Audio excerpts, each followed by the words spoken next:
Hi, it's Kirby Summers. Today is July 17, 2024. Welcome to my podcast. If you have not joined, please take a moment to subscribe. And I'm going to ask you to like the video, like the podcast, because it helps with the algorithm on this platform. So today I am going to talk about Donald Trump's selection for his running mate, the vice president, and the news that he may decide to tap Jamie Dimon, who is the CEO of what else? JP Morgan Chase, to become the successor of the role that Steven Mnuchin had, right? To become the Secretary of the Department of Treasury. So I guess those of you who have been following these interconnecting stories know that JP Morgan was sued by the Virgin Islands and the victims of Jeffrey Epstein for their role in enabling, that is what the lawsuit said, enabling the ongoing trafficking that was happening. And many people were scheduled to be deposed.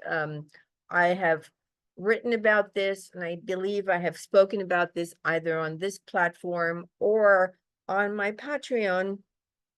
But in addition to the tech giants like Sergey Brin, Jeff Bezos, and others, Jamie Dimon was supposed to be deposed. Now, we also know that the lawsuit was settled. JP Morgan decided, and I had predicted this before it happened, there was no way that JP Morgan Chase was going to allow any depositions or anything else to become public. What I keep trying to explain to people in my series, Deconstructing Wexner on Substack, in my current series on Henry Jarecki's family, which is connected to the film industry, which are connected to other people. Again, everything is interconnected, interweaving, is that JP Morgan, the founder, is part of this the kind of like the initial core group that comprise another core group that continues to present day. He wasn't the original. There were members before him, but he's part of the robber baron era. And in fact, in part 3 of Jarecki, which hopefully will drop soon within the next day or so, if not this coming this coming Sunday, I explain more of the role of JP Morgan Chase. Now, the first time that Donald Trump became president, he tapped Steven Mnuchin, who was an investment banker. He was a film producer, to become the Secretary of the Treasury. Mnuchin's history was also connected to the Epstein situation via Jean-Luc Brunel. I had written an article many years ago regarding the fact that Mnuchin attended Yale. He was a member of the Skull and Bones Society, which, as many of you know, the Bush family and their predecessors were also members of. And that Mnuchin had helped Jean-Luc Brunel with Next Modeling Agency. There's actually a document where he was listed. Now, I had been speaking to some of the models, now very grown, now they're, in their middle ages. And I was told that Mnuchin at the time had been a regular with Brunel and did a lot of partying, and I'm using that word in quotes. We also know that Mnuchin, and this is another word I'm going to use in quotes, dated Meghan Markle, who is now married to Prince Harry. I think I have spoken about that here. I think it's interesting that Trump is thinking about selecting Jamie Dimon, but then again, it's almost to be expected. People who are really part of this multi-generational thing, because that's the only word I want to use here, have always said, you know what, the two-party system is a psychological ploy. It's just meant to divide the populace. And their take on it is, it's meant to divide the populace because there's really nothing different between the blue and the red, that in the end, these are people that are selected by the quote puppet masters, and that whether it's the blue or the red, certain things still happen, which are not selected necessarily by people who are seen in positions of power. And again, I have to use that word power in quotes. However,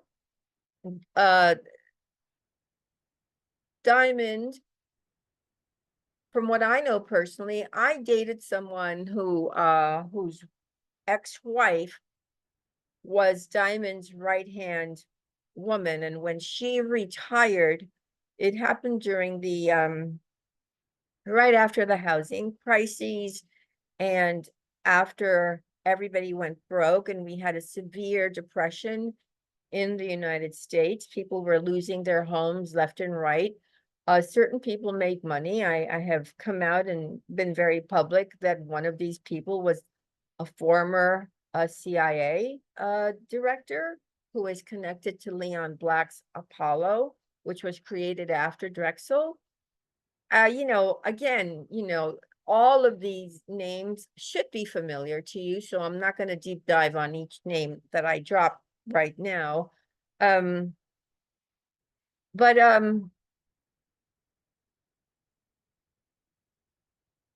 Jamie Dimon gave this woman as a bonus. I believe when this guy, he took me to the movies a couple of times. We just hung out. I didn't really take him seriously. I didn't like the guy. It was just like I met him. I didn't know who he was necessarily. I didn't really know his connection at the time. He had an office. Oh, well, you know what? I'm not even going to go into that because that's another thing it completely. However, he was very talkative about his wife, his ex-wife, who had just gotten a really big bonus from Diamond. And again, this was at a very crucial time where the only people that made out well were the bankers. They got, quote, a bailout. I don't believe the American people or the people that lost their homes got a bailout, but certainly Diamond did. And he gave her, I think the amount was somewhere, if memory serves me, between 21 million and 25 million as, quote, her bonus when she stepped down and she retired. She retired rather young. I think she was maybe around 50 at the time. Jamie himself, he's only like I believe he's in his mid 60s now. So he certainly has the years to take up this position. I do not see Dimon as somebody who would want to become president of the United States. Even if he became, let's say, the new Treasury, the Secretary of the Treasury, his income would be reduced drastically. the only people that are given positions like this, from my research, are people who are to be thanked, so Stephen Mnuchin was given a position within the administration, within the White House, but this happened after his name was linked to Jean-Luc Brunel. And then Jamie Dimon, whose name was connected to the Epstein inquiry, and who settled the lawsuit, basically stopping any further investigation into Jess Staley. Remember Jess Staley and his use of the code word Snow White and what that references. There, so this is a nod, and this is what happens. This is normal. The other thing that I wanted to touch upon, I'm curious to know what your thoughts are on the fact that Jamie Dimon may be tapped as the new Secretary of the Treasury should Donald Trump become president again. Now, within the last couple of days, it was also announced that Trump selected J.D. Vance as his vice president. This is his selection. Well, I posted immediately the fact that Vance is very connected to Leslie Wexner. Leslie Wexner, again, I have a very long series on Wexner. I've been talking about Wexner almost nonstop since July 2019, when Epstein was arrested. And Vance has a very, is very well connected to Wexner. Vance is has not only gone to many events at Wexner's estate, but Wexner is very his hand in the, not just in major politics, right, in meaning on the national stage, but in the state of Ohio, Wexner is pretty much the deal, right? People who get elected are very close to Wexner. Wexner made contributions to a PAC named With Honor, of which J.D. Vance was a board member. He was also spending some time at a party at the Wexner residence in 20, as early as 2017. And so we have two people, Jamie Dimon, and we have J.D. Vance, with connections to Wexner and Epstein, who are now being selected by Donald Trump, who himself had, quote, a 15-year relationship with Epstein. I'm curious to hear your thoughts on these selections, and